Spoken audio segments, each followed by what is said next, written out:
Saludos, gentes, y bienvenidos a un nuevo programa. Como hemos conversado en estos días, vamos a seguir haciendo una evaluación de qué es, cómo se puede interpretar lo que vimos y escuchamos el sábado en la instalación de este régimen en su etapa inconstitucional. ¿Cuáles son los mensajes? ¿Cuáles son los retos? ¿Cuáles en realidad son los escenarios que principalmente pueden construirse?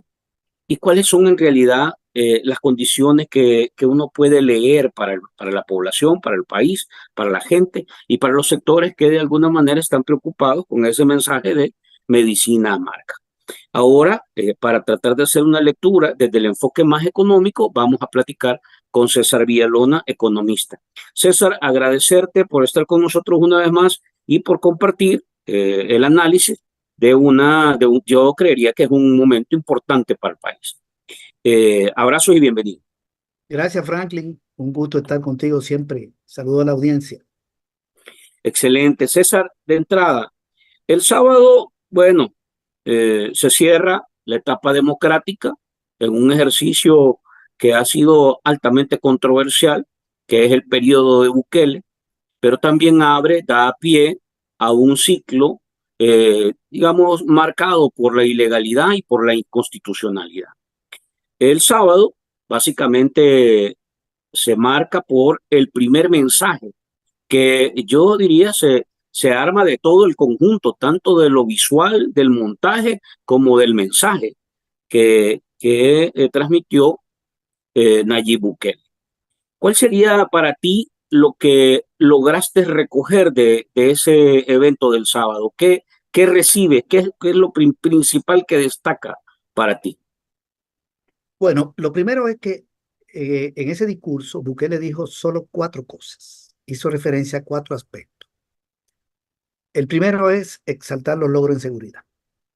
El discurso tiene 4 páginas y 2 páginas están dedicadas a eso. La seguridad, con muchos ejemplos de un enfermo, de un médico, ok, pero es el tema de la seguridad. El Sí, segundo punto es decirle a la gente que no mire hacia atrás. Es el segundo. Es decir, hemos resuelto lo de la seguridad, pero no vayan a permitir el regreso al pasado. Mantener la mente, no apoyar a los que envenenaron la mente, dice, del pueblo, que prometieron y no cumplieron. Es decir, sigan conmigo, no le hagan caso a la oposición. La tercera idea fue que ahora le va a meter al tema económico. Vamos a resolver el problema económico eh, que no se pudo resolver en este periodo. Y el, el cuarto, perdón, y para resolver este problema económico viene una medicina marca. Ya lo había dicho antes en el discurso del 19, solo que no hizo referencia directa a la economía, lo de medicina marca. Ahora dijo que viene una medicina marca, pero está relacionada con la economía. Es la tercera idea. Y la cuarta es que acepten lo que él va a hacer. Pueblo, acepten lo que haré. Defiéndalo a capa y espada, porque lo que yo voy a hacer es por una decisión de Dios. Dios es el que me va a dar la sabiduría y la pauta sobre lo que voy a hacer. Es decir, no soy yo, es Dios. Bien, esas son las 4 ideas. Perfecto. Invito a los obispos y ya se sabe, es control ideológico, enredar a la gente, etcétera. Pero no hizo referencia a la salud del país, a la educación, a la vivienda, a la agricultura, a la economía en general. No hizo referencia a la política exterior, no hizo referencia a la pobreza. Sus asesores le dijeron, olvídese de eso porque no hay ni una variable mejor que en el 2019, ni una. Si usted se mete en eso, se va a meter en problemas. Olvídese de estar hablando de la educación.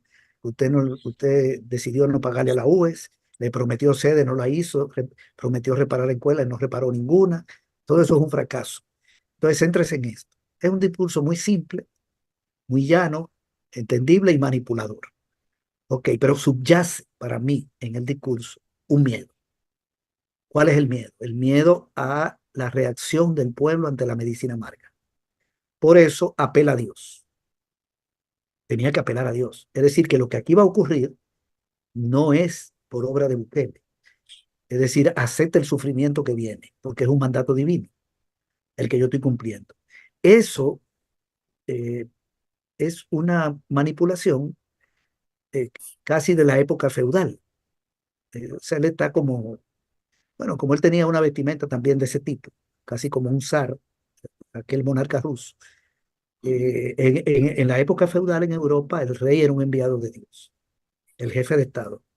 El rey no era una persona cualquiera, era un enviado. Así se entendía el siervo, los sectores explotados de esa sociedad, la figura del rey, que era un señor feudal. Entonces, él está en el siglo, en 1211, por ahí anda. Cree que el pueblo está en eso, eh, tragándose esto. Entonces hay un temor. En el fondo, Bukele le tiene miedo a lo que viene. Eso es lo que creo, ¿verdad? Luego, en la reunión con Milei, hizo divulgar un video de 7 minutos, Ujú, porque ahí había una intención, varias, pero me quiero referir a una. Milei dijo un ajuste del PIB de 18%. Bien, eso no le dice mucho al pueblo. Un ajuste fiscal en Argentina de 18%. Y dice él, aquí nos están pidiendo 3. Ya ahí mandó un mensaje. Cuando venga el ajuste, que va a venir con o negociación sin el fondo, vendrá un ajuste fiscal, que es aumentar ingresos y reducir gastos. Eso es lo que se llama el ajuste, por una cantidad de dinero que equivale a un porcentaje del dinero nacional, que es el Producto Interno Bruto, la producción nacional. Bien, cuando venga, va a decir, pero miren en Argentina, un país rico, culto, mucho más desarrollado que nosotros, allá hicieron uno de 18, aquí uno de 3. Es decir, ya mandó un mensaje para justificar el aumento del IVA y todo lo que viene, lo podemos ver más adelante. Entonces, eso es lo que yo percibo del discurso. En realidad es un presidente asustado, porque tiene una votación alta y sabe que el problema económico no tiene salida y que ujú, la economía en el 2024 no es la economía del 19. Todas las ujú, variables han empeorado. De manera que si él hubiera intentado trabajar en la economía en el 19, tenía un diagnóstico mejor, una situación mejor. Hoy parte de una situación grave de la economía y de una pobreza mayor y de un deterioro de todo, porque lo único que ujú, puede exhibir es logro en seguridad, no importa cómo lo logró. Ahí, sobre eso hay mucho que decir, pero digamos que muestra sí, mejoría ahí y el pueblo se lo aplaude. Ok, entonces eso, ante tu primera pregunta, eso es lo que yo percibo. Un sí. presidente manipulando y en el fondo de su alma tiene miedo a lo que viene y está ¿Cómo se amenazando a la puede, oposición. ahí voy, antes de entrar a la parte económica, porque es importante ver, digamos, las señales que hay en él y alrededor de él, ¿ya? Entonces, él instala un escenario, digamos, una tarima sobre la cual presenta qué hay alrededor de él. Y te quiero poner esto porque tú has descrito el mensaje en 4 grandes elementos. Alrededor de eso, él te pone un enorme respaldo militar, te pone un acompañamiento de la ultraderecha que vino y estuvo con él en este momento en que él se instala en su etapa inconstitucional, es la que lo respalda. Tú has hablado de Milei también ahí, pero viene y trae a la derecha, digamos, de diferentes países. Pero a la par de eso también se ha venido hablando de, de, una, de un amarre, de un acuerdo de Bukele con los grupos oligárquicos del país. Y adicional a eso, también vemos a una iglesia que llega a sobarle la espalda, a decirle apóyenlo, ¿verdad? Y finalmente vemos a una parte de la comunidad salvadoreña, pero casi que uno identifica ahí más a una voz de la diáspora, una diáspora fanatizada, a un Bukele de marketing, digamos, a un Bukele que se vende y se proyecta como eso que se ha venido a vender ahora, una figura pegada a Dios. Entonces, aparte de esto que tú ves en el discurso, cómo se conecta estos elementos que se presentan alrededor de Bukele este 1 de junio?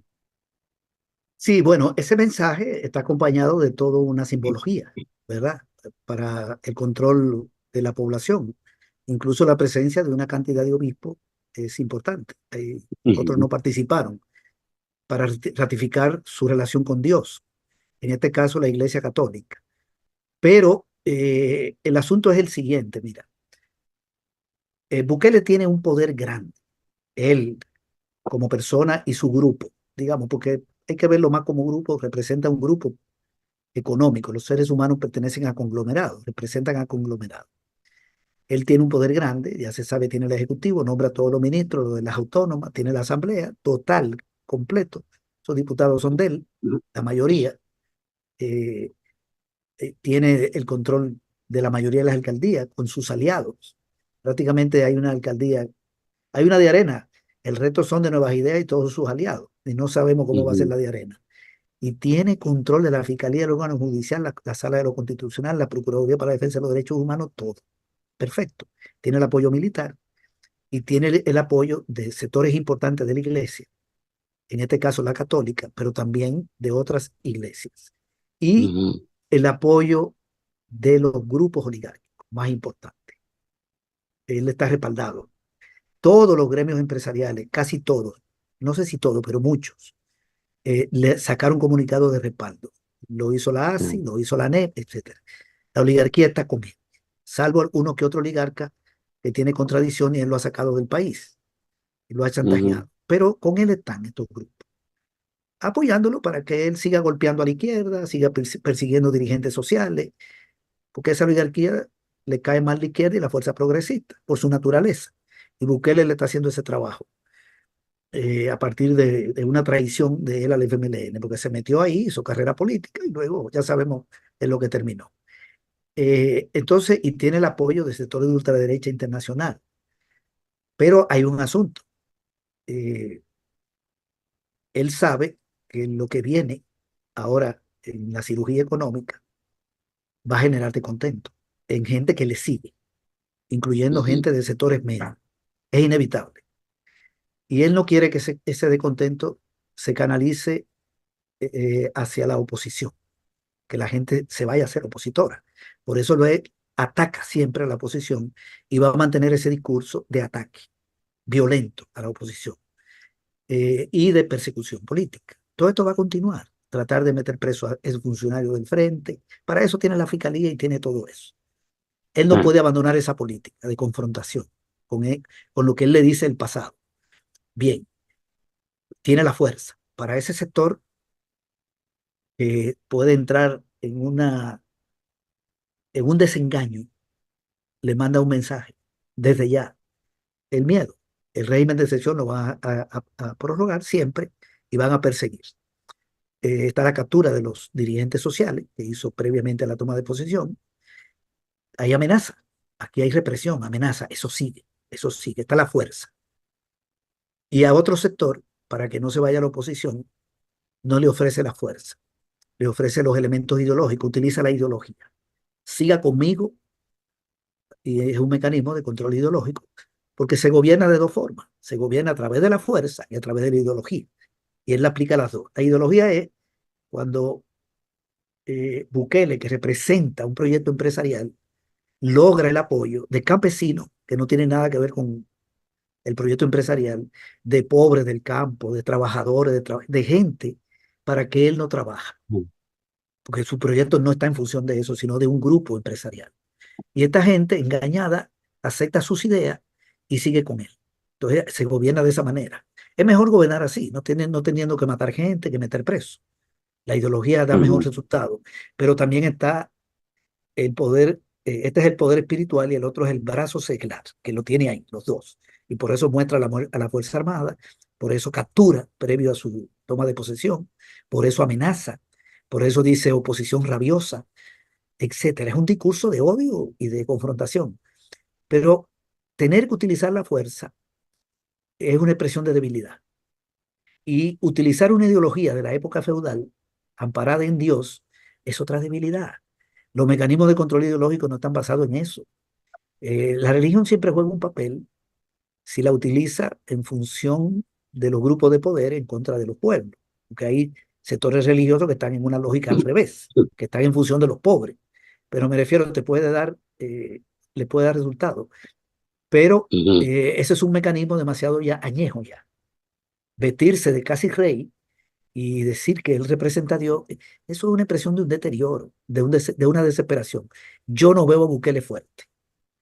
Una cosa es el ujú, poder político excesivo y otra cosa es la capacidad de garantizar la estabilidad política del país, el adormecimiento de la gente, porque tiene la gran problemática, que es el desengaño que viene, porque no le puede decir a la gente dentro de 2 años que le den 5 años más para resolver el problema económico en el 2000 no sé cuánto, no se sabe cuándo habrá elecciones aquí, porque pueden ujú, hasta aprobar que su mandato se amplíe, reformando la constitución, aquí puede pasar cualquier cosa, que tiene el control de todo, pero yo siento que está desesperado, porque son recursos. Yo creo que es demasiado burdo y demasiado desesperado. Entonces, eso es lo que yo veo de él. Ese respaldo no es suficiente y tengo que ujú, amenazar, y tengo que amenazar. Ese respaldo total y el control del Estado y el respaldo de la oligarquía no es suficiente y tengo que recurrir a la religión. ujú. Bien, yo creo que a esta altura de juego, quien hace eso no se siente tranquilo. Él no está bien parado. Estos 5 años van a ser de muchos problemas, a mí me parece. Aquí te pongo una cosa. Eh, digamos, la carta de presentación con la que Bukele llega a tratar de convencer al mundo, porque creo que un mensaje es más para el mundo que para los salvadoreños, es derrotear a las pandillas. Esa es la medalla con la que Bukele llega y dice, como derroté a las pandillas, puedo derrotar cualquier cosa que se me ponga enfrente. Ujú. ¿Eso es realidad? ¿Está hablando al país o está hablando en realidad de una agenda real? ¿Es lo mismo enfrentarse a las maras que enfrentarse a la pobreza, al desempleo y al costo de la vida? Bueno, lo otro es más complicado. Hay un deterioro de las condiciones de vida del pueblo que es muy grande. Es una franja de la población muy grande. Todavía tú puedes decir, bueno, hay 15.000 personas presas injustamente, son 15.000 hogares afectados, o tal vez Uh menos -huh, si hay dos por hogar. Es una afectación grande, pero en el país hay 2 millones de hogares. Entonces hay otro millón, más de 1 millón, que dicen, bueno, eso no me preocupa.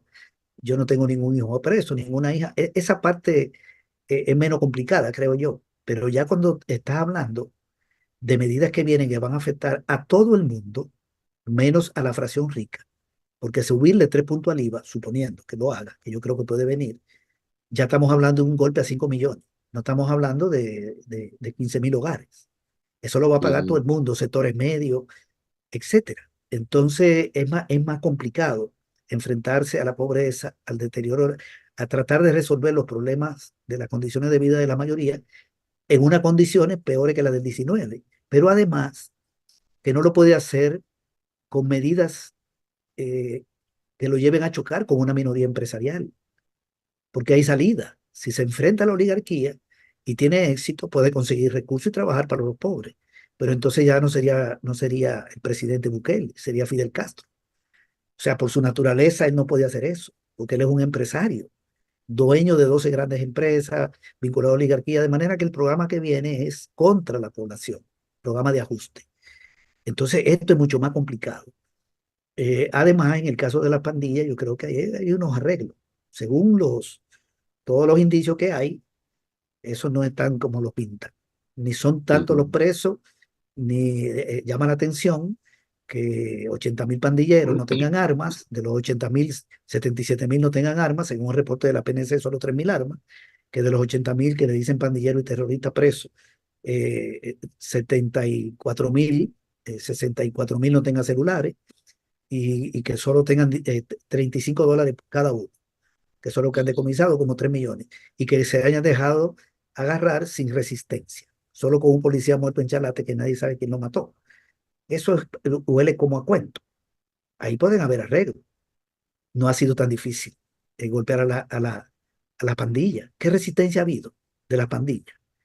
Aquí cuando gobernó el FMLN, sobre todo en el segundo gobierno, esa pandilla pasaron a otra modalidad.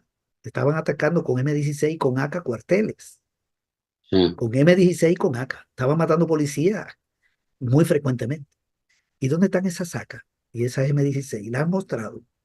¿Y cómo se dejaron capturar y no le dieron uso? No, esto no es como lo dice. Nosotros tenemos otra apreciación. Por eso le ha resultado fácil. La represión no es contra la pandilla. La represión aquí y el miedo es contra los que son opositores al rey. Ahí es que está la amenaza. 50 sindicatos que no tienen legalidad. Persecución a ONG, persecución a dirigentes sociales, persecución a dirigentes del FMLN, dirigentes actuales y dirigentes antiguos, a exministros, de funcionarios. Ahí es donde está centrado el problema. Yo no he visto maras en un enfrentamiento, una balacera contra la policía. ¿Y cómo es eso? En un país donde se hablaba de que habían 300.000 armas en manos de la población, algunos estudios, y han decomisado 3.000. ¿Y cómo tú me explicas que no tengan celulares? ¿Qué terrorista no tiene un arma, no tiene un celular y no tiene dinero? De manera que aquí hay un cuento. Y el tema fiscal, cuando lo aborden, va a sacar a flote esto, porque hay indicios también de que están trabajando en el gobierno. Sí. Son 50.000 empleos nuevos. Despidieron 21.000, contrataron 21.000 para reponerlo y 29.000 más. Y hay información de que ahí hay mucha gente de procedencia rara, incluyendo en alcaldía. Eso lo van a sostener con este problema financiero. Aquí van a pasar muchas cosas en estos 5 años y por eso yo insisto en que él no está seguro. Montar ese Mm. espectáculo es una muestra de debilidad. Cuando hablamos de economía, pasemos ya al tema, el único mensaje que Bukele pone sobre la mesa en ese relato que cuenta el 1 de junio es habrá medicina amarga. Bueno, y Ujú. dice posiblemente habrá medicina amarga. Eh, y luego advierte y dice, no se quejen, no escuchen a otros que vengan a decirle que lo que estamos haciendo está mal y defiendan, pero no dice qué va a hacer. Entonces, todo ese hueco, digamos, de dudas que queda en realidad, ¿qué hay ahí en ese relato que no se contó? ¿De qué se trata abordar el tema económico, César, en el país? Sí, él le pidió que jurara a la gente, ¿verdad? Incondicionalmente, defender incondicionalmente el proyecto de nación, siguiendo al pie de la letra cada uno de los pasos que daremos. Es tremendo eso. Ok, pero eso es lo que estaban ahí. Pero en el país somos 6 millones y pico. Ahí había no sé cuántas miles de gente. Bien, ¿qué es lo que hay en la parte económica? No lo anunció, pero sí dijo que le están pidiendo un ajuste de 3%. Pero hagamos el diagnóstico. La economía la podemos analizar en 4 apartados. El primero es el de la producción, empleo y precio. ¿Cómo está la producción? Va mal la producción. Una economía con poco crecimiento. Este año el índice de volumen de actividad económica está en 0,8. Eso es lo que está creciendo la producción. La agricultura, que representaba el 6% del Producto Interno Bruto, está en 4 y pico. La industria, que tenía el 16, está en 15. Ha perdido base material el país. Las exportaciones cayeron el año pasado 11%. Este año hasta marzo ya cayeron, hasta abril, ya cayeron 5,7. La producción exportable. La agricultura mal, menos producción de maíz, de arroz y frijol. Todos estos datos nosotros los hemos sacado públicamente. Ha caído toda la producción y de lácteo. La industria está golpeada. Aquí se habla mucho de la agricultura, pero la industria, que es una industria fundamentalmente de bienes de consumo, está perdiendo terreno en la producción nacional. Entonces tenemos una producción mala porque en el país la inversión extranjera es baja. El último año del gobierno de Serén fue de 890 millones de dólares y hoy, el año pasado se habla de 700 y pico.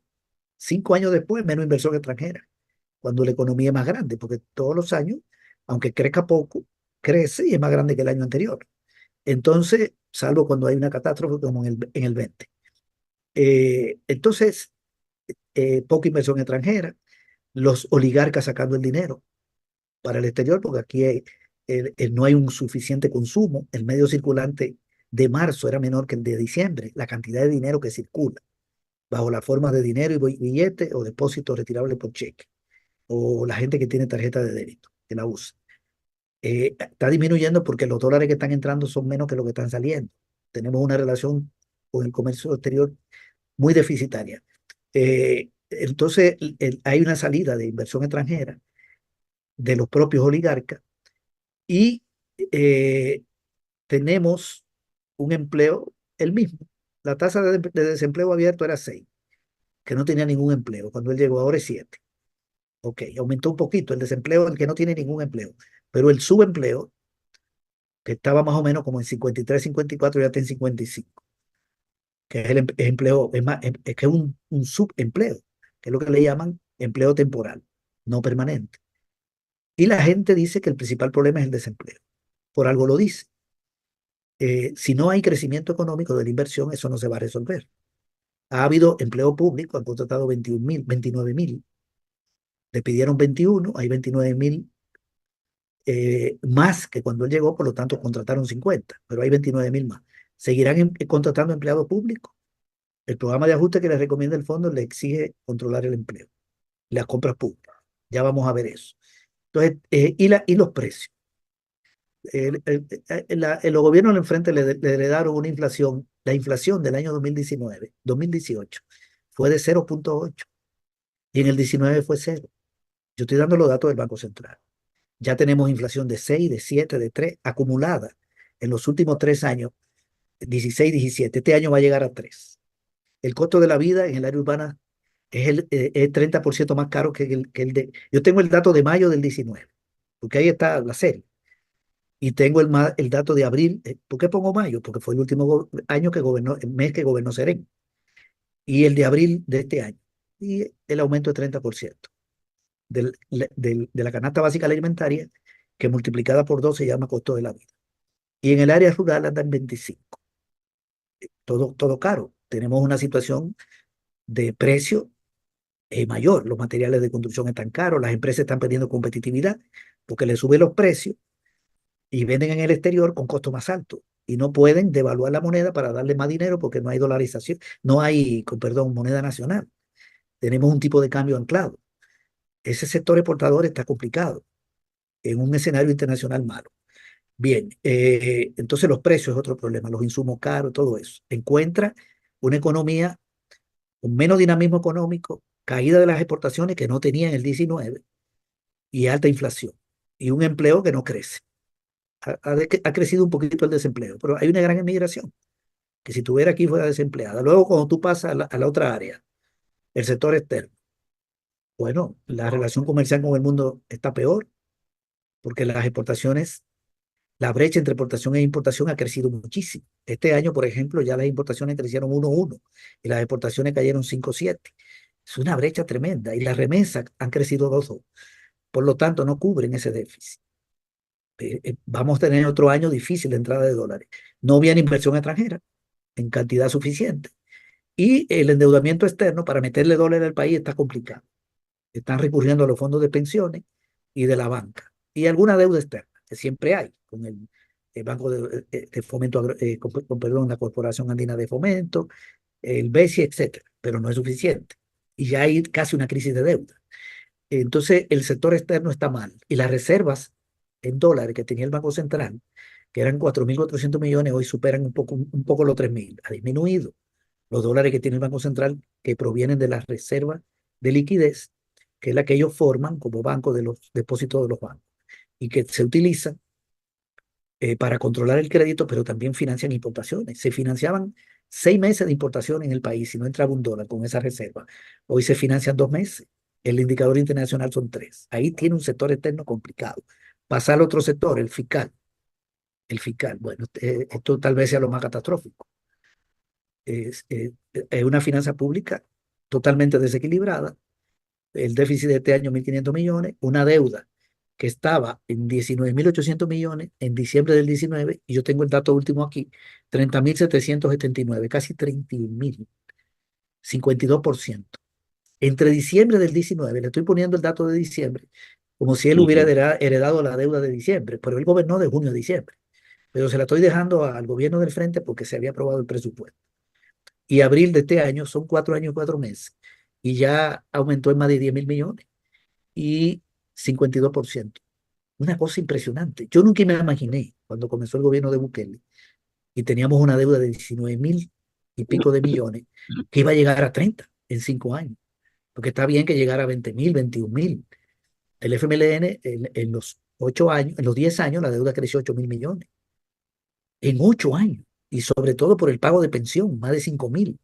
Un problema heredado de los gobiernos anteriores. Y con Bukele no es para pagar pensión, porque la reforma del 17 le alivió ese pago de 600 millones al año que tenía que pagarle, pedirle prestado a las AFP para pagar. Ahora lo que le necesitan son 300 para pagar la pensión del sistema público. de 88.000 jubilados del INPE y el Seguro Social, con préstamo de la AFP. Ya no son, entonces, si tú multiplicas 300 por 5 años, debió crecer en 1.500. La deuda, los préstamos de las AFP, pero resulta que la deuda con las AFP, que estaba en 5.075 millones, está en 10.012. Ya, el dato de abril, 10.000 millones, 10.012 millones, pongamos 10.000 millones. De 5 a 10 se duplicó. Y esos 5.000 millones, ¿a dónde han ido a parar? No es para pagar pensión, es para otra cosa. Entonces tiene una deuda tremenda. La deuda con la banca, 780 millones cuando se fue Serena, está en 2.300 y hay que pagarle en un año. Entonces no la ponen en el presupuesto porque no pueden agarrar de ahí para pagar esa deuda porque entonces hay que cerrar el Ministerio de Educación y el de Salud. Lo que hacen es que le piden prestado y le pagan. Le venden lete, agarran el dinero y se lo devuelven. Pero cuando se lo devuelven, una parte de lo que le pagan es intereses, que no baja la deuda. Entonces la deuda sigue creciendo, ya va a estar pronto, va a estar en 2.500. Si yo te debo a ti $100 y tú me lo prestas y yo te lo devuelvo y te pago, la deuda no queda en 100. La deuda, porque cuando yo te lo pague, 20 son de intereses, o digamos 30, y 70 de amortización. Te debo 130. Tú me prestas 100, te lo devuelvo, pero te estoy pagando de los 100 que yo te debía, te estoy pagando 70, que es lo que baja la deuda que yo tenía, que era de 100, ¿verdad? Me la baja en 70, porque 30 son intereses que no bajan la deuda. Pero como me prestaste 100, ahora te debo los 100 que me prestaste más 30 que no te pude pagar porque era interés. Eso es una cosa insostenible, como dice el FMI. Bien, entonces tiene una finanza pública con ese problema. Que por cierto, Bukele mintió, aprovecho para decir, dijo dos mentiras. Dijo que no ha puesto ningún impuesto. Sí, le pusieron un impuesto a los seguros. Este gobierno le puso un impuesto a los seguros para recaudar como 50 millones para los bomberos. Y ese dinero parece que no llega a los bomberos. Era una contribución porque no crearon la institucionalidad para llevarlo allá. Y lo otro es, y la otra mentira es que dijo que quitaron el impuesto a la seguridad, pero no aclaró que lo cobró ese impuesto lo tuvieron cobrando en 2020 y 2021. No se puede hablar así, ¿verdad? Si se va a hablar en serio, hay que decir, bueno, nosotros el impuesto a la seguridad lo quitamos en el 2021 y lo quitamos por un fallo de la Sala de lo Constitucional. No fue por voluntad de Bukele. Eso te iba a Ok, decir. ok. ¿Cuánto recaudaron de ese impuesto en el 20? Aquí lo tengo, 74 millones. ¿Cuánto recaudaron en el 21? 85. Súmalo, 159 millones. Eso no es poco dinero para la seguridad pública. Entonces, y ese impuesto, él no aclara también que era un impuesto bueno, porque lo pagaban las empresas que ganan más de $500,000 al año. Eran los grandes contribuyentes, así se llama. Contribución para la seguridad de los grandes contribuyentes. Grandes contribuyentes. ¿Cuántas empresas ganan más de 500 mil millones de dólares? Yo te aseguro que no llegan a 1.000 en el país. Ujú. No llegan a 1.000. ¿Y cuántas empresas tiene el país?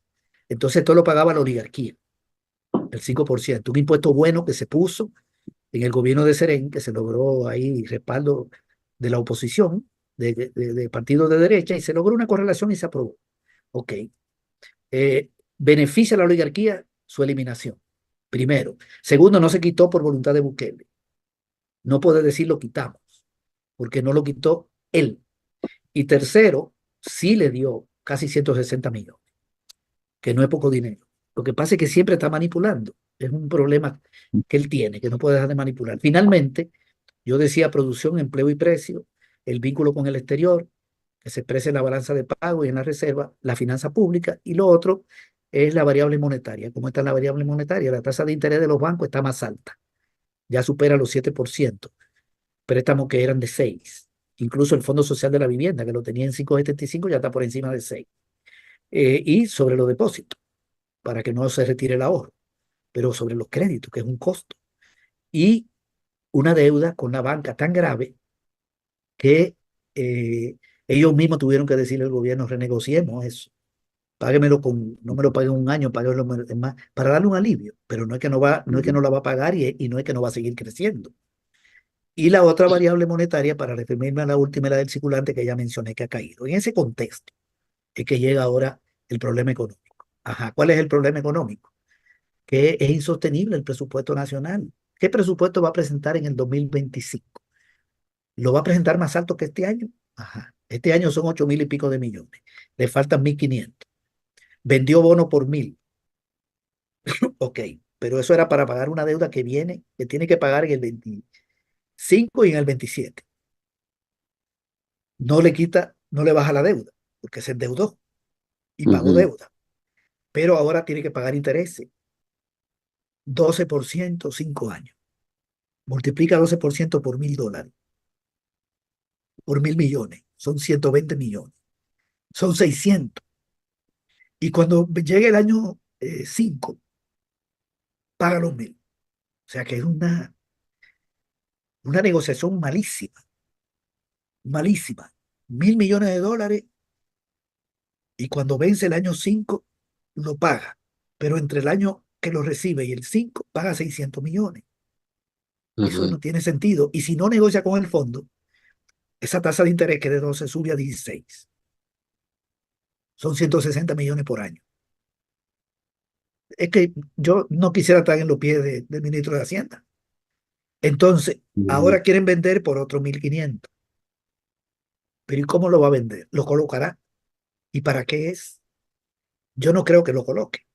Pero si lo coloca, va a ser igual y con una tasa de interés más alta. Entonces viene un problema serio. Y están agarrando de las AFP. Yo vi el dato de abril ayer, salió el dato de abril. Y le han Sí, agarrado más de 500 millones sí. en este año. Ya superó los 10.000. No puede agarrar más de ahí. Ya. Puede agarrar más, Creo pero que, eso creo está que a ya no punto. creo Ajá, que ya no queda casi, o sea, del fondo del ahorro de los pensionados, creo que ya el 78% creo que ya está prestado. exactamente. Puede agarrar todavía este año. ¿Pero para qué? Y tiene que comenzar a pagar en el 27, según dijo. Ujú, En el 27 él va a ser presidente. En el ujú. 27. Aunque de facto. Pero él va a estar ahí. ¿Cuánto va a pagar, Dios mío? Cuando comienza a pagar y a un 7% de interés. Eso es más de $1.000 millones. Pero mucho más de 1.000 millones. Aparte de la deuda normal. Ese es un año terrible. Creo que van a decidir no pagar, prorrogarlo. Pero ¿qué va a pasar con las pensiones? Si Porque quiebran. entonces se va a acabar el fondo y no va a haber cómo pagarle pensión a la gente. Sí. Y además ya no podrá agarrar. Se le acabó esa fuente. ¿Qué le queda? La deuda con la banca. No, la banca le presta para que le pague a la banca. Tiene que, Y ya tiene que estiraste amenazar, el encaje, tiene que ya tiraste el encaje, o sea, y al ya máximo. correcto, correcto. Y las reservas no están creciendo porque el sector externo no permite. Ok, tendría que extorsionar a los dueños de los bancos, amenazarlos, meterse en un problema político. Y el otro es la deuda externa. Pero ¿cuál es la externa? Con gobierno, eso es poco. Los gobiernos no están, la que es la bilateral, esa es una deuda pequeña. ¿Quién le va a echar la mano? Ujú.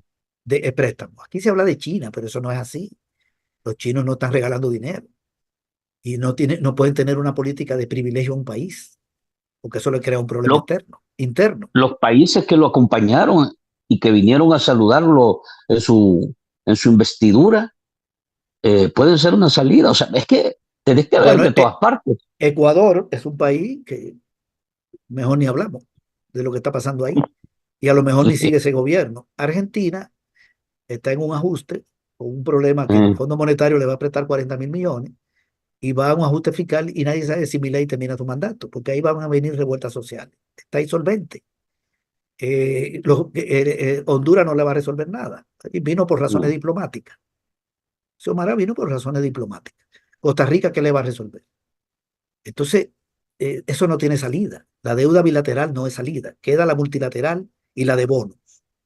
La Ujú. multilateral ya está llegando a un tope. Le ha estado prestando el BESI. Y ya hay una nueva Y autoridad en el BESI que dijo, está sí, ya la diciendo que hay vimos. que, que hay que hasta refundarlo. De hecho, están Eh, investigando, están levantando auditorías, ¿verdad? exacto. Que el Banco Mundial le va a poner condiciones. El Ujú, BID, el BID le ha estado echando la mano con 100, 200 millones. Eso no es mucho dinero para el problema que tiene. Y la Corporación Andina de Fomento le puede seguir prestando más de 200 millones. Puede agarrar 400, pero es con deuda que crece y el pago de la deuda que ya el pago de la deuda, él está recibiendo de deuda $1 y está pagando de intereses y amortización 75. ujú. ¿Cómo va a ser lo siguiente? Deuda para pagar deuda. ¿Y qué va a quedar para inversión? Entonces, Y, y y en la ruta, ajá, la venta de perdón, bono sí que la otra fuente, bueno, ya vimos las condiciones que le pusieron. Eso es terrible. Entonces, yo no creo que pueda colocar esos bonos con mucho riesgo. Además, los empresarios saben que aquí hay un presidente ilegal. Eso lo sabe el mundo. Por cierto, hay un comunicado de la COPAL, un documento de que hay 175 países de América Latina, muchos de ellos gobernando. Ahí está el partido Morena de México, está el PRI, el PRD de México, están el que gobierna en Dominicana y los de oposición, los de Panamá, está el PT de Brasil, está el MAS de Bolivia, un montón de partidos de, que gobiernan y que están en oposición. Y ahí le ujú, pidieron a los gobiernos no reconocer a Bukele como presidente de facto. Claro, es una declaración, pero eso es una señal. Y eso lo saben los empresarios, que se van a estar arriesgando. ¿Qué va a hacer Bukele? Va a meter preso a Cristiani y lo va a traer de Italia, va a meter preso a otro empresario. Aquí no se sabe. Estoy hablando incluso de sectores no de izquierda. ujú, Persigue por cualquier lado para chantajear. Entonces, eh, no le veo mucho por ahí. Y el Fondo Monetario, si no negocia estos bonos que vendió, lo va a pagar más caro. Yo creo que entonces puede haber una negociación. Pero la negociación es, ¿en qué consiste? Que el fondo le dice un ajuste fiscal de 3% del Producto Interno Bruto. Eso en este momento, si fuera para el año que viene la negociación, son como 1.500 millones de dólares. Eran 1.300, pero el PIB es más grande, ujú, porque crece a precio corriente, que tiene el componente de inflación incorporado. Entonces, 1.500 millones para que cubra el déficit del 25, pero a cambio de que el fondo necesita que eso se lo pague en 3 años, porque eso no es gratis. Y le dice, y me va a pagar la deuda externa, ¿verdad que sí? Sí, yo la voy a pagar. ¿Le va a pagar a los bancos? Sí. ¿Le va a pagar a las AFP? Yo soy el garante del sistema bancario mundial, de la banca mundial, del sistema financiero. Así es que aquí está el dinero. Entonces viene el ajuste. Bueno, ujú, consigue en 3 años 1.500 millones. ¿Cómo? Vía recaudación y vía recorte. La carta de intención del fondo que desconocemos, que es del 2000, viene incluso del 2020, es que le suba 3 arriba, no tiene que ser de golpe. Puede ser arrancar con 2 y después uno, en un año. ujú, Reducir el subsidio al gas, no dice quitarlo, sino reducirlo. Poner el impuesto al patrimonio, que ese no está mal, y frenar la compra pública y la contratación. Bueno, reducir el Estado. sí. Y recaudar vía qué? Vía consumo. Oh, pero Ujú, si le sube al IVA 2 puntos, entonces todo se va a poner más caro, todo, porque casi todo paga IVA. Lo que está exento de IVA, casi nada. El IVA lo paga la medicina, la verdura, la fruta, los granos básicos, la leche, que estaban exentas los lácteos y se lo puso Paco Flores. Lo paga la maquinaria industrial y agrícola, o sea, sube costos. Lo pagan los insumos, suben costos. Es que no es solo que un tomate se va a vender más caro o un litro de leche porque tiene el IVA. No, es que el empresario que compra maquinaria y que compra insumos paga IVA más caro, le sube el costo y se lo va a subir al precio. El aumento de costo se ujú, traslada al precio. Por lo tanto, si hacer un par de zapatos me cuesta $20 y por los costos me subí a 25, entonces yo lo voy a me cuesta $20 y yo lo estoy vendiendo en 25 y el costo me subió a 25, lo vendo a 30. Aparte de eso, ya no le voy a cargar a esos 30 un 13, sino un 15. Entonces es un efecto doble el que tiene el IVA, porque también se encarecen los productos por el aumento de costos, que lo genera el propio IVA con la materia prima y la maquinaria. O sea, habría una inflación alta, se desploma el consumo, la capacidad de consumo de la población, y las ventas de las empresas se ven afectadas, la ganancia y la inversión. Fíjate, Franklin, el IVA, ujú, cuando se subió de 10 a 13, te voy a dar este dato, el Producto Interno Bruto creció en este país 7% en el 92, en el año que terminó la guerra, 7% en el 93. Fue un boom cuando terminó la guerra. los centros comerciales, por donde quiera, empresas importadoras de vehículos, entró muchísimo dinero para la reconstrucción. 6 en el 94 y 6 en el Cuatro. 95. Ok, 6,5 en 4 años promedio. Es una tasa que solo la vimos en la década del mercado común centroamericano y en algunos años de los 70. 6,5. Vino el aumento del IVA en el 95, de 10 a 13. En el 96 el Producto Interno Bruto creció 1,3 de inmediato cuando entró la aplicación, porque tiene un efecto contractivo. Y si la economía se contrae, y para colmo el fondo te prestó 1.500, sube la deuda, se contrae el PIB y la relación deuda-PIB empeora. Donde quiera que llegue el fondo, la relación deuda-PIB empeora. Le prestaron 50.000 al gobierno que presidió al de Cristina y Fernández. Ujú. 50.000 millones. Llegan Cristina y Fernández, presidente y vice. Encuentran un tremendo problema que todavía lo están pagando. Porque esos 50.000 había que pagarlo. Y encareció la deuda porque la relación deuda-PIB empeoró. Entonces los créditos son más caros. Y ahora está mi ley. Es un tremendo lío. No negociará con el fondo. Bueno, si no negocia, tiene que pagar más caro los bonos. Y de todas maneras, tiene que aplicar un ajuste porque el fondo es el garante del pago de la deuda y no va a vender bonos. Entonces, ¿cómo va a financiar el presupuesto? Bueno, no negocia con el fondo, pero no puede, tiene que reducirlo y tiene que conseguir dinero, de manera que el ajuste viene. Y por eso, de entrada, está amenazando a quienes vayan a protestar y a molestarse con todo ese despliegue militar y con eh, las amenazas permanentes y los apresamientos y el régimen de excepción, y está usando los mecanismos ideológicos para que se acepte el ajuste. Son dos mecanismos. Lo hago por Dios y además el otro mecanismo es no mire a la oposición. Jamás vuelva a mirar a la oposición. Ok. Pero eso le va a dar resultado. Yo lo que creo es que aquí va a haber muchos problemas. Esto va a ser 5 años de protesta, de huelga, de manifestaciones, de concentraciones. Él no va a poder parar eso. Y si sube la temperatura de la violencia, no tenemos el contexto de los 80. Nosotros no estamos en un Ujú. continente lleno de dictaduras militares, no estamos en los 70. ¿Qué es lo que hay en América Latina? Va a poner un régimen como el de Pinochet, con este continente hostil. Y además Estados Unidos está perdiendo hegemonía, que es su aliado. O sea, hay un contexto internacional diferente. Y el interno, este pueblo, ¿qué va a hacer con toda esta experiencia de lucha? A mí me César, parece, a mí me parece que estos 5 años son, como dijo Roque Dalton, el turno del ofendido. mm, Estos son los 5 años nuestros. mm, se- te pregunto esto, César. ¿Ves, encontrás, aunque sea lejanamente, de que Bukele esté pensando en entrarle a una reforma de carácter progresivo? Eh, Tocar al que más tiene y tratar de equilibrar un poco la ruta de estas finanzas tan golpeadas.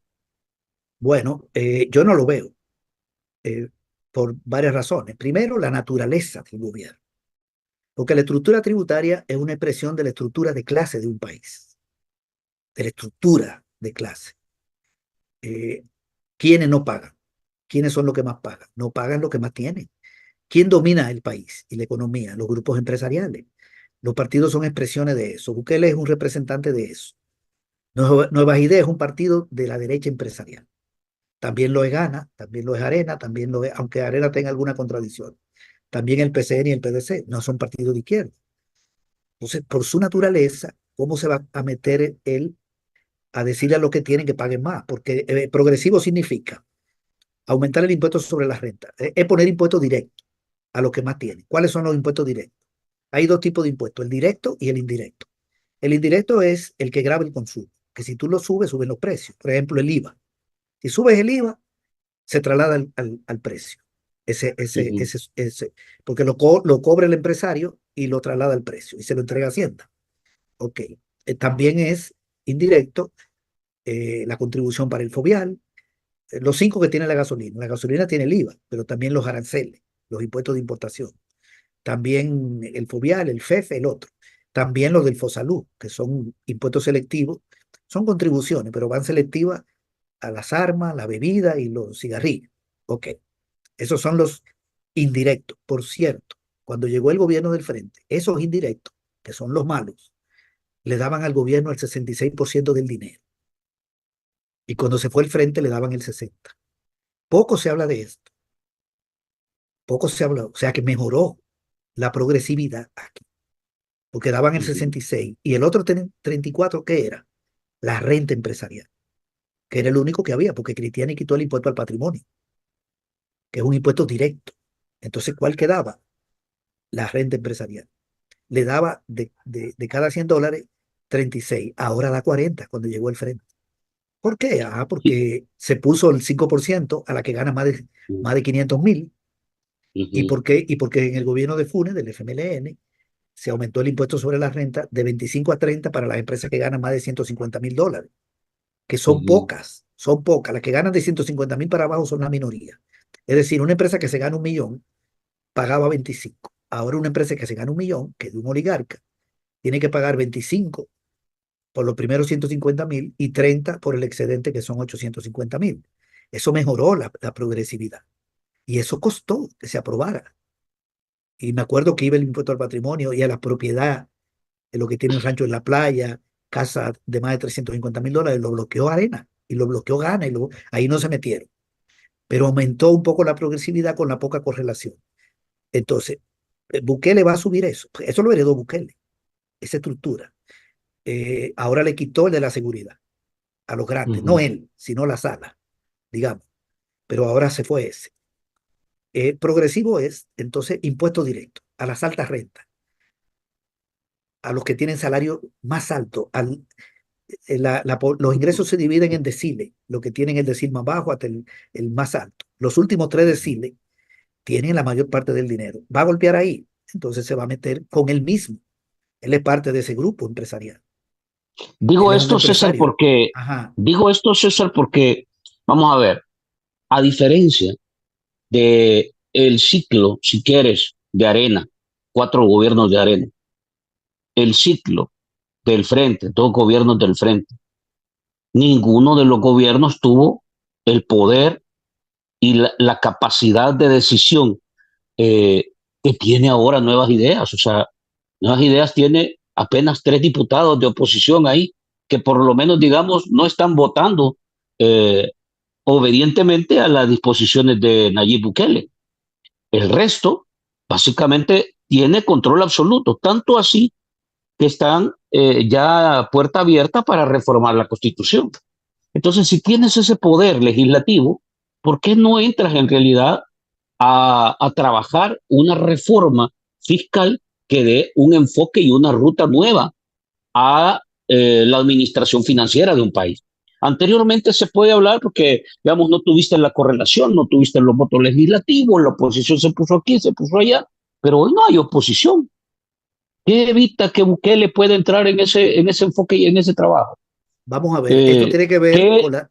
Ajá. qué en realidad obliga a Bukele a que esa medicina amarga se la dé a los más pobres, a la clase media, que es la que en teoría va a recibir el garrotazo más fuerte, y que los grupos de poder económico simple y sencillamente sigan jugando bajo el esquema que han venido moviéndose? Digo Son esto, dos, pues. sí, son dos razones. La primera es la naturaleza del gobierno, yo decía. Y la otra es que si se mete con la oligarquía, rompe la alianza con este grupo y se debilita su gobierno en términos del poder. Fíjate que Arena tuvo la correlación. Mira, Arena tuvo, con el apoyo del PCN y el PDC, hicieron una reforma fiscal, porque Arena hizo una reforma fiscal profunda. Pero ¿cómo la hizo? Y tenía los votos. Porque en la reforma fiscal se prueba con 43 votos. Arena, cuando Ujú, terminó la guerra, tenía 39 diputados. Y lo repitió. Y con el PDC y el PCN hacía una mayoría fácil. Mira la reforma que hizo Arena, con toda la correlación, solo con el frente en contra. Bueno, algunas medidas incluso no existía el frente todavía como grupo ujú, parlamentario, porque tomó posesión en el 94. ¿Qué hizo Cristiani? Con toda la derecha en el Congreso y sus aliados del PCN, etcétera. Mira lo que hizo. Le quitó los dos impuestos a la exportación de café que pagaban los cafetaleros. Uno era $7.5 por los primeros $25 de la exportación de café. Si exportaba un quintal en $100, $7.50 eran del gobierno de entrada. Y el 25% sobre el excedente de 55, quitado. ¿Quién queda con el dinero? Los cafetaleros. Uno de ellos era Cristiani, o por lo menos su compañera. Ya los cafetaleros no eran lo que eran, pero todavía tenían fuerza. Quitó el impuesto a la exportación de azúcar y se privatizaron los ingenios. ¿A quién beneficia? Regala a los dueños de los ingenios. Esos son impuestos para ellos, porque era la exportación. Si el azúcar la vendía más cara en el exterior, la pagaba el exterior, no el pueblo salvadoreño. Y no le iban a vender más cara porque perdían competitividad. Entonces tenía que sacrificar la ganancia, hacer un buen impuesto. Quitó el impuesto al patrimonio, Cristiani en el 93. Esos tres lo hizo sin el frente. Y la renta empresarial, fíjate lo que hizo. Cuando Duarte pagaban el 35% de la ganancia, la bajó a 25. Y las micro, pequeñas y medianas pagaban 15 y la subió a 25. Es decir, le subió a la micro, pequeña y mediana y le bajó a la grande y la unificó en 25 sobre la ganancia. Tremenda reforma. Y la gente diría, bueno, pero ¿y ahora? Si redujo la impuesto a la grande ganancia, él quitó el impuesto al patrimonio, al azúcar, al café, ¿y de dónde va a sacar el dinero? Ah, entonces puso el IVA con 10 en el 92, terminando la guerra. Llega Calderón Sol, 13. Llega Flores, lo extiende a la verdura, la fruta, medicina, lácteos y granos básicos. Fueron 3 momentos. Al mismo tiempo, estuvieron quitando aranceles para fomentar importaciones. Comenzó Cristiani. Siguió Calderón Sol y Paco Flores lo completó con el TLC con Chile, México, Estados Unidos y la Unión Europea. Aunque hubo uno de ellos que entró en el gobierno de Saca. Ok, esa fue la reforma fiscal. Quitarle al pueblo vía consumo y dejarle a los ricos. ¿Por qué? Por la naturaleza de Arena. Es un gobierno de la empresa privada. Y ahora llega el frente. ¿El frente qué hace? El frente le pone el 5 a la ganancia, le sube a la que gana más de 150,000. Eso es justo, lo logró. Logró lo de la seguridad, a lo que gana más de medio millón, digamos 2, pero sin correlación, ¿eh? Eso era. FUNE presentó a los que tienen vivienda de más de $350,000. Imagínate el impuesto que propuso el gobierno de FUNE, del frente. Una persona con una vivienda de $350,000 no paga nada. Mira, aquí hay pueblos donde nadie tiene una casa de $350,000, mucho menos en el año, estoy hablando del 2011. ¿Quién tiene una vivienda en el 2011? Hoy una vivienda de 350,000 no la tiene cualquiera y no pagaba. Si la tiene de 400,000, digamos, pagaba el 1% sobre el excedente de 350, o sea, el 1% de 50,000, $500 al año, 42 al mes, lo bloquearon. Este lo bloquearon. Y lo que tiene casa de creación, lo bloqueó la derecha.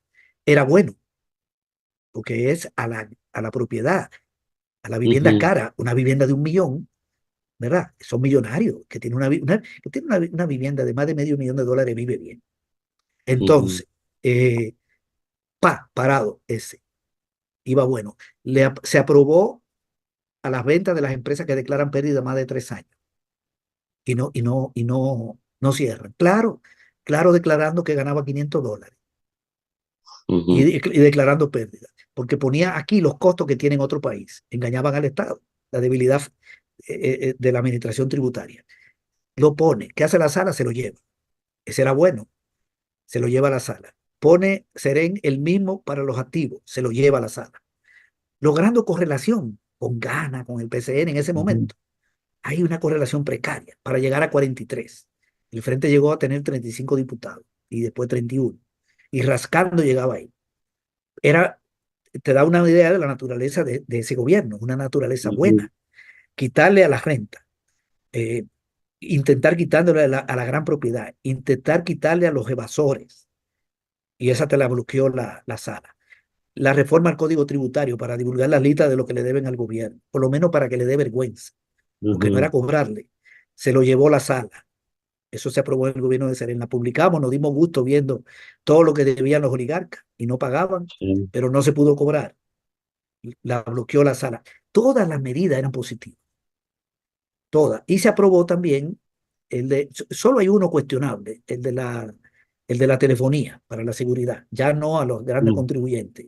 Ahí podría haber una ujú, discusión porque se afectó a gente que tiene celulares, etcétera. sí, Pero eso no daba mucho. Y el otro era las transacciones bancarias, que se logró aprobar, sin incluir salario, ni remesa, ni los depósitos de menos $50,000, no hace, eran los grandes que hacían movimiento de dinero. Pero eso responde a un proyecto de izquierda que está viendo cómo consiguen lo que tienen para invertir aquí. La Sara se llevó todo eso. Ahora tiene a Bukele. Bukele tiene más correlación que Arena, pero tiene la misma sí, naturaleza.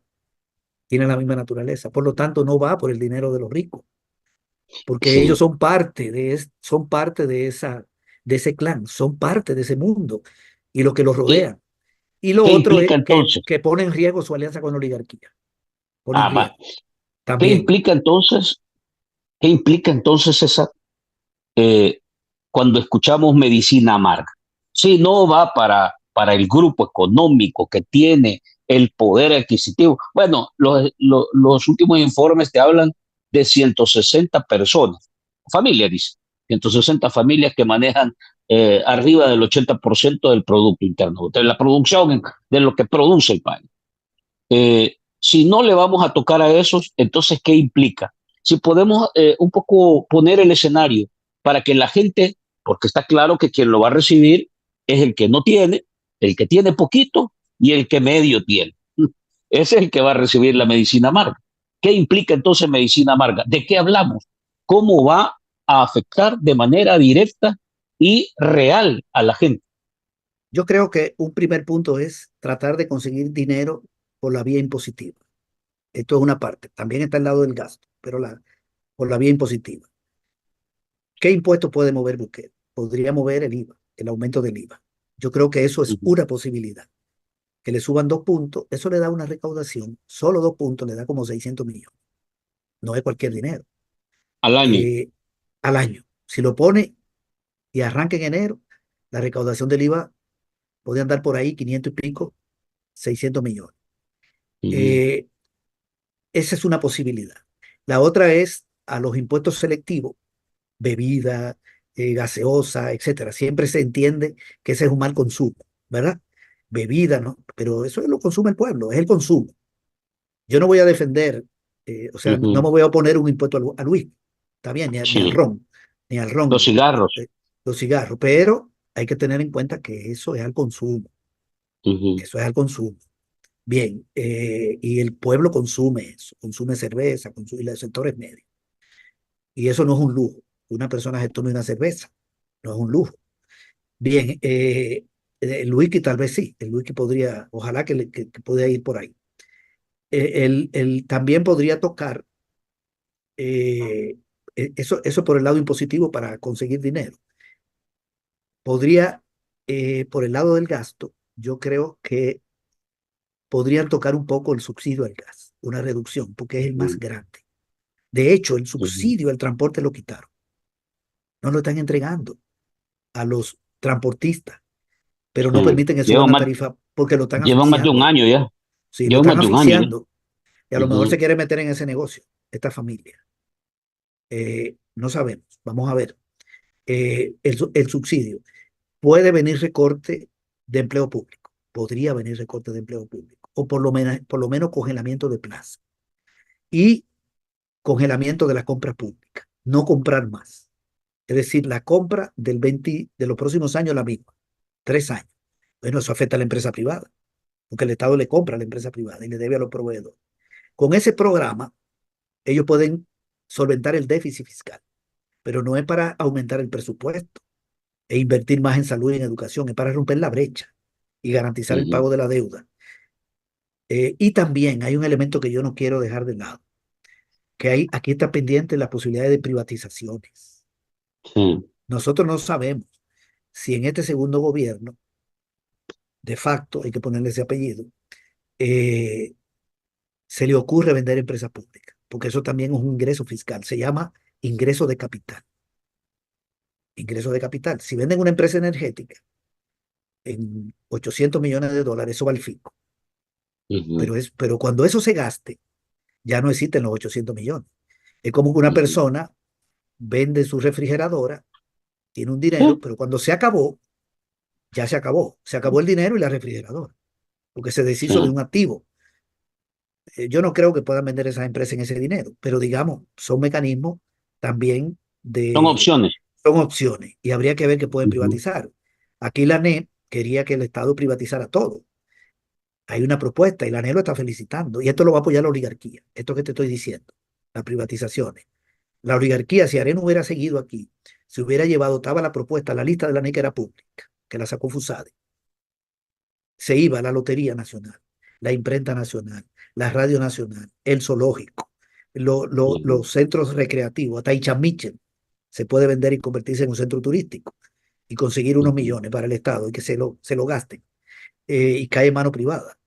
Eh, las empresas de energía, eh, el aeropuerto, los puertos, ujú.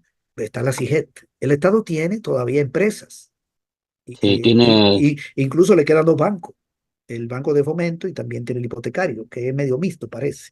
Ujú, Bandesal de segundo grado.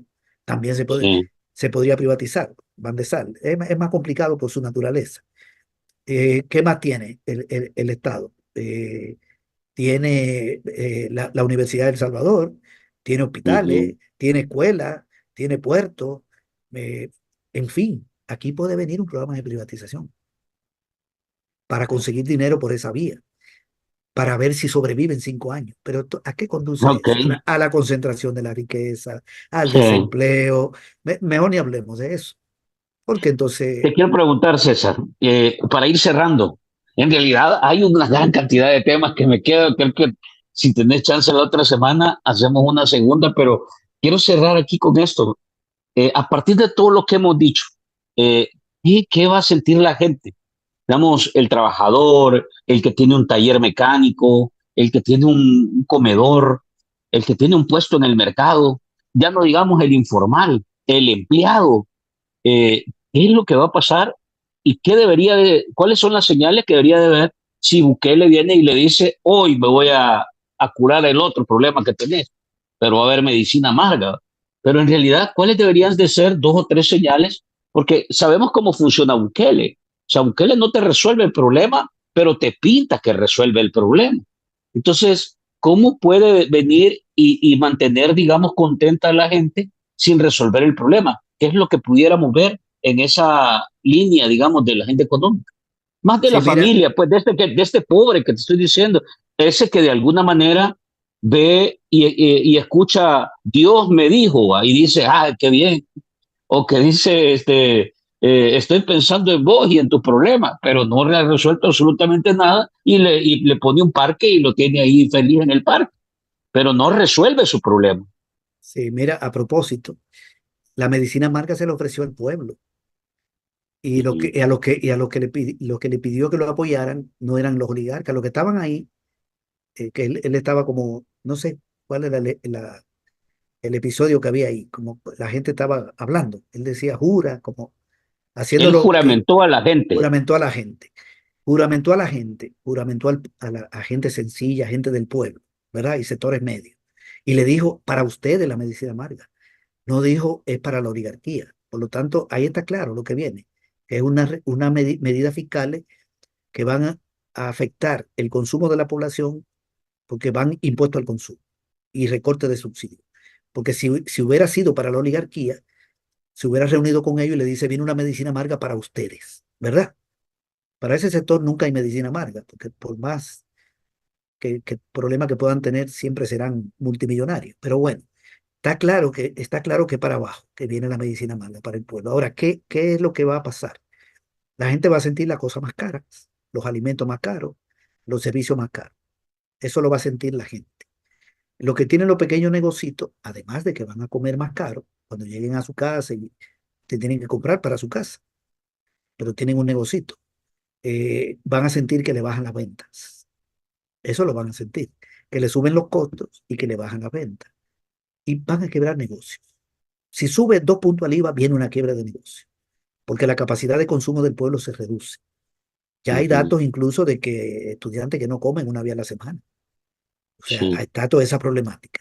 Entonces, todos esos pequeños negocios, talleres, comedores, van a sufrir alza de costos, caída de las ventas, y ellos mismos, como personas, como empresarios que tienen su familia, llegan a su casa a comer, van a comer más caro y van a pagar la energía más cara, no la del negocio nada más, sino la de su casa y los servicios. La gente que tiene un taller, bueno, yo me imagino que los sectores medios pensarán 3 veces para ir a lavar el vehículo, porque Ujú, esta medida también afectan a los sectores medios. No es solo a la gente de bajos ingresos, es mucha gente la que tendría impactos negativos. ¿Qué creo que va a suceder ahí en todos esos microempresarios pequeños, empleados públicos, empleados privados, de bajo rango, de bajo ingreso, de ingreso mediano, la gente del campo, una empleada ujú, doméstica de los sectores medios, que ya le digan, mira, usted venía 5 veces a la semana, solo venga 2, porque no, aquí tenemos problemas. O sea, es una cantidad. Y la gente que vende en la calle, que vende menos, que son más de 800.000. Y los que trabajan en micronegocios son 1.000.000, 63% mujeres, más de 100.000 empleadas domésticas, 400.000 productores del campo. En fin, es una cantidad de gente. Esa gente yo creo que va a sentir la medicina amarga. Ahora, hay 4 reacciones para mí ante esta medicina. ujú. Una es la de la gente que se decepcione con todo y se vaya del país. Hay personas que van a decir, Migración. mejor me voy. De hecho, se han ido Los medio jóvenes millón. principalmente. A Sí, los jóvenes veo más en esa ruta. bueno, esta es una. Además, contraída la economía sin empleo. Ujú, Ese es un camino. El otro camino, otra gente dirá, bueno, yo si no trabajo no como, a mí la política no me da de comer. Me hago apático. Sigo aquí, pero ya yo no creo en nadie. Le di dos ujú, chances a Bukele y no, aquí todo está mal, me engañó, tampoco creo en la oposición y me hago apático. Esa es una franca, ujú, no sé cuánto. Otro grupo se hace opositor, se va a hacer ujú, opositor. Para ese grupo está la amenaza, para ese ujú, grupo está el estado de excepción, está la militarización, está la persecución política, está la ilegalización de los sindicatos, la persecución ONG. Para ese está el brazo seglar, el látigo, la amenaza. ujú. Y otro grupo seguirá con Bukele. Ese es el grupo Fiel. que va a creer que Bukele actuó porque Dios se lo pidió. Hay un sector Ujú, que puede decir, yo sigo con Bukele, a pesar de, ya me lo había dicho, y yo entiendo que esto va a mejorar. Bien, ¿qué porcentaje son? Yo no lo sé. Depende aquí mucho de lo que haga la oposición, porque aquí hay ujú, una batalla de ideas. Aquí hay una batalla de ideas, aquí hay una oposición política que se expresa en partidos y que se expresa en organizaciones populares y en personas que no militan en nada y que da opinión. Entonces, la batalla ideológica va a ser clave, quién la gane, quién le aclare al pueblo. Pero yo no tengo duda de que se va a decepcionar esa franja, incluyendo los ujú, que sigan con él. Podrían seguir con él por determinado fanatismo y no creo que esa sea la mayoría. Tal vez una franja muy grande sea la apática, ¿verdad? Pero todo ujú, depende de si la gente ve alternativa, si ve que se le aclara. Es decir, en fin, depende de lo que haga el gobierno y de lo que haga la oposición. No hay destino. Nosotros en términos políticos no tenemos un destino. Yo creo en el análisis económico que viene una situación ujú, difícil, pero la conclusión política de una persona, eso es muy complicado, porque no hay una relación mecánica entre las condiciones de vida de una persona y sus conclusiones políticas. Imagínate que cierre un negocio, un pollo campero, y despidan a la gente, y la gente crea que fue por Putin sí. o que la culpa es Ese es del el otro FMLN. factor, porque Entonces, todas las responsabilidades hasta hoy, digamos, el formato de gobierno de Bukele es evadirlas y echarle la culpa a otro. Le ha echado la culpa a, a la capa de ozono, a problemas mundiales, a guerras, a conflictos, al COVID, etcétera. El y sigue gobierno en nunca ha eso. tenido la culpa. Bukele siempre ha sido víctima, ¿verdad? Ujú, Él fue víctima cuando fue expulsado del FMLN, donde hizo fechorías. Él fue víctima porque no lo querían dejar ser candidato a la presidencia. No le querían legalizar su partido. Fue víctima porque ilegalizaron a Cambio Democrático donde se iba a meter. Y finalmente logró entrar en Ghana. Se mantuvo al país en una agonía. El pueblo esperando que Bukele, porque ya tenía respaldo. Todo lo hizo adrede. Adrede consiguió la firma y la entregó tarde. para finalmente terminar en gana. Luego fue víctima de los mismos de siempre que le dejaron un país mal. Fue víctima del Ujú. COVID y fue víctima ahora de un conflicto internacional. Él no tiene responsabilidades, es un adulto sin responsabilidades, ¿verdad? Pero Es que verdad. tiene, pero que tiene la rienda de la nación, pero que Sí. tiene la rienda de la nación. Bueno, ese jueguito yo creo que Bueno, tiene límites. a ver, César, te agradezco, la verdad. En realidad, una plática larga, quedan varios elementos. Aquí solo te pregunto si tiene algo que ver el hecho de digamos, con esta expectativa y esta ruta que se ha planteado, con todos los elementos y las variables. ¿Tiene sentido hablar de un gobierno que fortalezca la ruta democrática, de un gobierno que y respeta la independencia de poderes, que navega en un plano de la opacidad y la falta de transparencia, que no combate la corrupción, es decir, esto juega en ese menú, en ese cóctel, digamos, de acciones, o simple y sencillamente poder resolver la agenda económica teniendo todas estas falencias de un ejercicio democrático donde vas a reformar la constitución, un gobierno inconstitucional marcado por la arbitrariedad, con señalamientos de crímenes de lesa humanidad, un nepotismo multiplicado en el aparato público. Esto no tiene nada que ver. Tiene mucho que ver y mira, tocate un tema que es la corrupción, que afecta a la finanza pública. Esa es una variable que hay que tener en el centro, que yo no la había mencionado, porque es un factor de eh, mayor déficit fiscal, en la medida que se pierden los recursos, se van a manos que no deben ser. Ok, yo no sé a cuánto asciende, pero la corrupción es otro elemento, porque llama la atención que este gobierno ha manejado, aumentó la deuda en 11.000 millones casi, y aumentó la Uh pobreza al -huh. mismo tiempo, ¿verdad? Porque el dato de pobreza que nos han dado es que está en 27,2 y estaba en 22,8. Bien, ahí hay un componente que afecta a la finanza. Lo otro es todo este asunto del Estado de Derecho, también afecta a la economía. Fíjate que en el ENVI, que es un índice que mide el riesgo país, los indicadores que entran son la deuda pública de un país, la miden con respecto al PIB, la deuda con respecto a su trayectoria, para dónde va, el déficit fiscal con respecto al Mm. PIB y para dónde va el déficit, el crecimiento económico, etcétera. Pero también miden dos variables, el Estado de Derecho y la corrupción pública. Eso entra en el ENVI, que es un índice que crearon los organismos financieros de Estados Unidos para definir el riesgo país. ¿Y cómo estamos en esas dos variables? No solo en la económica. Aquí no hay Estado de Derecho. Y si Sí. la Asamblea aprobó que está reservando gastos por 7 años, información, entonces yo tengo derecho a creer que hay corrupción en la Asamblea. Tengo derecho, aunque no lo prueben. Por lo menos me lo da como indicio. Y aquí no hay ley acá. Aquí no hay, lo que hay son compras directas.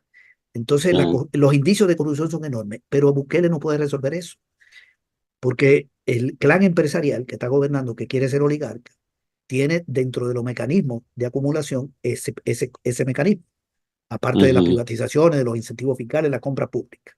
Ese es uno. Y el otro, la ilegalidad no la puede soltar, porque si suelta la ilegalidad y Pues sí. respeta el Estado de Derecho y los derechos humanos, entonces se ve muy No, debilitado, se ve tremenda. le toca rendir cuentas a él también en materia de Claro, justicia. claro, aquí hubieran protestas enormes si no hubiera Ah, régimen de excepción y amenaza. Y ujú, no puede haber independencia de poderes. Él no puede ujú, permitir eso. De ahí, por eso esa concentración. Y ahora que tienen el control completo de la Asamblea, además, ya sabemos lo que puede y lo que aprobaron como reforma constitucional, una cosa tremenda que aprobaron de la reforma a la Constitución, que ahora pueden reformarla todos los días. Pueden hacer lo que quieran con la Constitución. Entonces, sí, eso es el poder, ellos no van a ceder poder, el poder político no se cede, ¿verdad? Tienen el control de la Asamblea, tienen el control del órgano judicial, de la Fiscalía, y eso ujú, para usarlo. Está gobernando con la fuerza y la ideología. Los dos mecanismos ujú. son los dos. Le están dando resultados, pero yo creo, y para los dos tiene mecanismos, pero yo creo que ahí es donde está el reto. Yo creo que eso se le va a ir agotando, se le va a ir Un agotando. Bukele con miedo, dices tú. Excelente. Sí, Vamos a darle seguimiento, a ver cuánto tiempo le dura, digamos, este formato de propaganda y de carga ideológica y de miedo. La gente en realidad tendrá que irlo evaluando. Yo no creo que la gente se quede callada. No he visto eso nunca, pero vamos a ver si pasa. El Salvador también nos ha demostrado cosas excepcionales. César, te agradezco el tiempo, la reflexión y todo el análisis que nos has compartido. Muchísimas gracias, Franklin. Seguimos en contacto, ¿verdad? Seguimos en contacto. Excelente, excelente.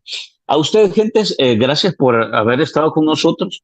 En realidad les recomiendo esta plática. Si vio una parte, vaya y vea la completa. Es una lectura bastante completa de un poco la perspectiva económica que viene, el gran reto que tiene el país, a quién le va a pegar la medicina amarga.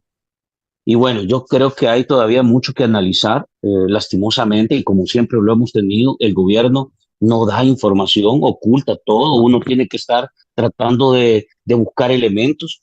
Esa falta de información, yo creo que también es un factor que no ayuda mucho a generar certidumbre o ruta clara. No hay planes, no hay estrategia, no hay áreas específicas, no hay temas a los que le podemos apostar en materia económica. Todo eso se desconoce y francamente ni siquiera sabemos si va a haber qué tipo de funcionarios o gabinete en el tema económico. Y aunque, digamos, este formato de Bukele no se apoya o no se respalda, digamos, en su aparato de gobierno, que sabemos que su esquema es más vertical, pero bueno, siempre es importante o genera certidumbre ver los rostros de la gente que están detrás de esas áreas importantes o que son las principales apuestas de un ejercicio de gobierno. De todas maneras, vamos a seguir dándole mantenimiento, evaluación, seguimiento y análisis a esta agenda que va a ser sin duda un tema estratégicamente determinante para lo que suceda con la gente y con el país. Nos quedamos hasta acá, nos vemos hasta la próxima. Abrazos. Dame un segundo, César.